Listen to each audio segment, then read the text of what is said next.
Today we are going to discuss the topic of heat transfer. So we have till now discussed what is heat, that is a form of energy. Heat and work both are forms of energy, and it is transferred from one body to another body by virtue of the difference of a property, that is a thermodynamic property of the system, that is called temperature. So whenever there is a change in temperature, or there is a difference of temperature between the two bodies, one is having higher, other is lower temperature, heat is always transferred from higher to lower temperature, and the reverse is also possible according to second law of thermodynamics when we supply some input work in the form of electrical energy. So naturally the heat flows from higher to lower temperature. Every phenomena like this happens in the nature, and like water flows from higher to lower level because of difference of potential energy. Wind is blowing from high pressure side, that is the pressure where the place where pressure is high, to the point or the place where the pressure is low. This all is also happening because of the difference of pressure, because of the convectional currents. So naturally the energy is flowing, heat is flowing from high to low temperature, and you know that the zeroth law of thermodynamics tells us about the temperature, concept of temperature. We have discussed this. And what about the first law and second law? First law of thermodynamics is a general law which tells us about the conservation of energy. So energy is flowing from high to low temperature. This is not depicted by the first law of thermodynamics. This is depicted by the second law of thermodynamics. We have also discussed second law of thermodynamics, and you should remember that second law of thermodynamics is a directional law. It tells us that the heat is flowing from higher to lower temperature. As far as the heat transfer is governed, heat transfer is governed by first and second law of thermodynamics.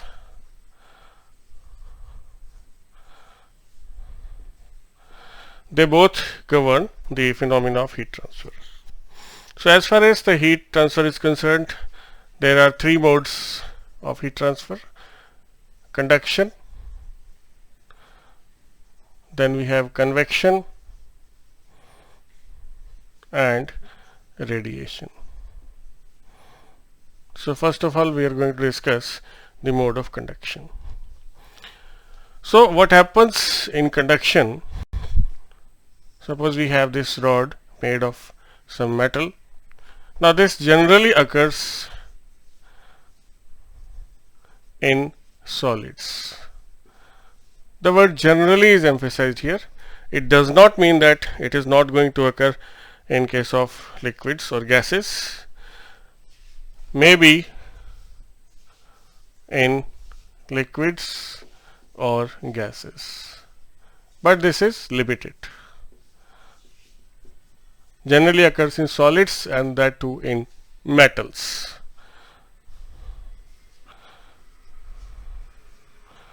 So we have this bar of metal, and this end of this is heated. Say this end is at a temperature of T1 and this is at a temperature of T2. T1 is greater than T2. So what happens here is, suppose you take a cross section, you consider this cross section of the metal bar. So consider the particles of matter, that is the molecules, atoms or free electrons near this. So they are getting the energy from this side, from the higher temperature side. T1 is greater than T2. How they are getting the energy? Imagine a queue of people standing in a queue, and the person standing near the source of heat, that is this point. Suppose this is just like a queue of people. So one which is standing here, that will be feeling the hotness because of this source. As a result, the movement or the motion of the people, of the person who is standing here near this, is increasing, or you supply some energy to this person.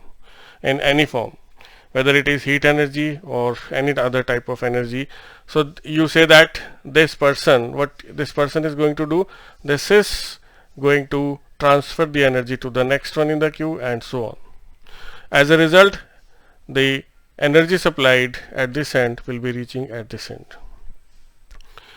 So you can say here that the atoms which are present here, or the molecules or the particles, they vibrate about their mean positions.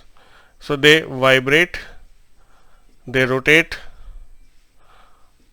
okay, and they also move with some limited scope for moving. So as a result, we can say that the particles do not leave their place. They transfer the energy in this forward direction to the other particles without moving from their place. They retain their place, and I am talking about the most of the particles. Some particles leave their place, like free electrons and ions which are present. They leave their place, and they are the major cause of conduction in case of metals, because they are present only in the metals. So the major cause of conduction is free electrons, atoms without electrons, etc. in metals cause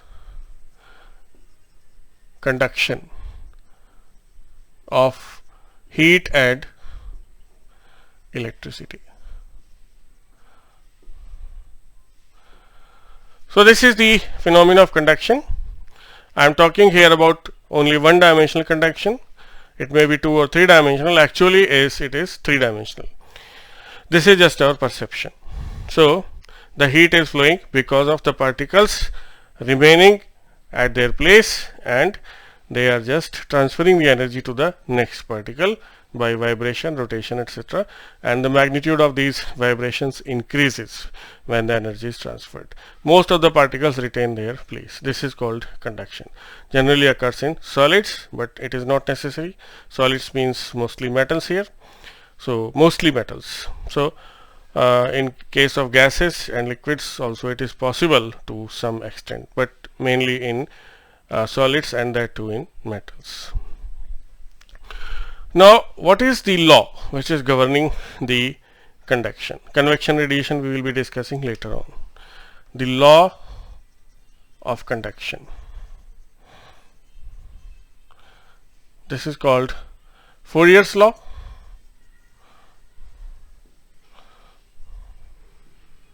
And the Fourier equation is given by the heat flowing per unit time across a body. This is the body. The area of cross section you have to take in the direction perpendicular to the heat flow. This is the axis. So this area of cross section we have to take. Suppose this is A, and the length of this is x in this direction. This is suppose x direction, and the lateral dimensions of the body, they are small as compared to the length x. So this end is maintained at a temperature T1, and the other end is maintained at a temperature say T2. Area of cross section may be variable, but here we have taken this as constant. So Q is proportional to the area of cross section in which direction? Perpendicular to the flow of the heat. T1 is greater than T2, and Q is proportional to the thermal gradient, temperature gradient, that is dt by dx. If you take a very small element, suppose it is at a distance x from this end, the breadth is dx, and total length can be taken as equal to L. So for this small element, the temperature difference across the two ends is dt over a length of dx. This is called thermal gradient. So I can say that Q is proportional to A dt by dx, or Q equal to Ka dt by dx. K is a constant which is called proportionality constant.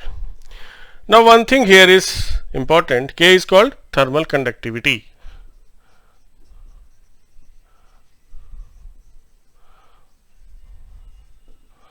It is a property of material or the matter.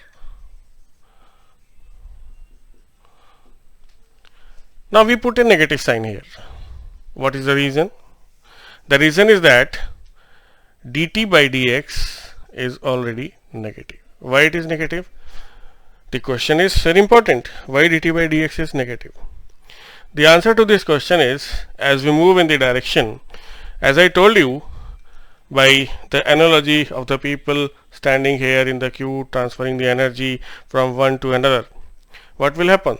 Suppose you give this person a bunch of chocolates and ask this to transfer the same ones to the next, and assuming that, as generally happens, they are not the people are generally they are not honest. So what this person will do, he will keep a few with him and transfer it to the next, and so on. So suppose you give 100 chocolates here. So here how much will reach to the last? 10, 20, 30, depending upon the level of honesty. So same is with the temperature. T1 is the temperature, T2 is temperature here. Why they are not same? If the whole of the heat is transferred, then T1 must have been equal to T2, but it is not so. So what happens? Because of the loss of energy in these vibrations and increased vibrations of these particles, and also because of the frictional resistance offered by these particles to the other particles in close vicinity to them, the loss of energy occurs. As a result, T1 is always greater than T2. So the energy reaching this point here is not equal to the energy supplied from this end. Otherwise, what would have been the profile of the temperature? Now what is profile? Let me show you. The profile of dt by dx is like this. This is the end here, T1, T2 over a distance of L. The temperature changes according to this, a straight line. This is the actual profile of the temperature. Ideally, it should have been like this. T1 equal to T, T2 equal to T over a length x. This would have been the ideal case. Suppose the whole amount of heat, the total amount of heat would have been supplied from this point to this point without any loss. This would have been the ideal case, but this is the actual case. So as you see that in this direction, with x increasing, temperature is decreasing. As x is increasing, temperature difference is decreasing, so dt by dx is negative. That's why we put a negative sign here. This negative will make this as positive. This is the law which is called Fourier's law, which governs the conduction phenomenon. Now what is K here? K is dependent upon the property, dependent upon the matter. It is a property of the matter. Metal, non-metal, or whatever it is depends upon this. So K is equal to heat flowing per unit time by dt by dx divided by A.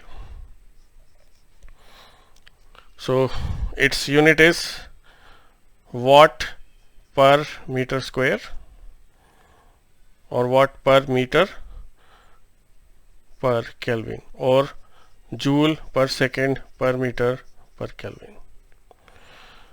This is thermal conductivity. Now this is defined as if dt by dx is 1 Kelvin per meter or 1 degree Celsius per meter, and if you have area of cross section is equal to 1 meter square of the body. This is the cross section area perpendicular to the direction of heat flow. Then we say that K is equal to Q. So K is defined as the amount of heat flowing per unit time across the two ends of a body, which is maintaining unit temperature gradient. dt by dx is 1 Kelvin per meter or 1 degree Celsius per meter across its two ends, and having unit area of cross section. So the amount of heat transfer per unit time for that body is called the thermal conductivity. The thermal conductivity may be constant or it may be variable, which we will be discussing later on. So this is called the Fourier's equation. So this is the basic principle of conduction. Now after this, next we will be discussing what is the value of equivalent thermal conductivity if we have the rods maybe in parallel or in series.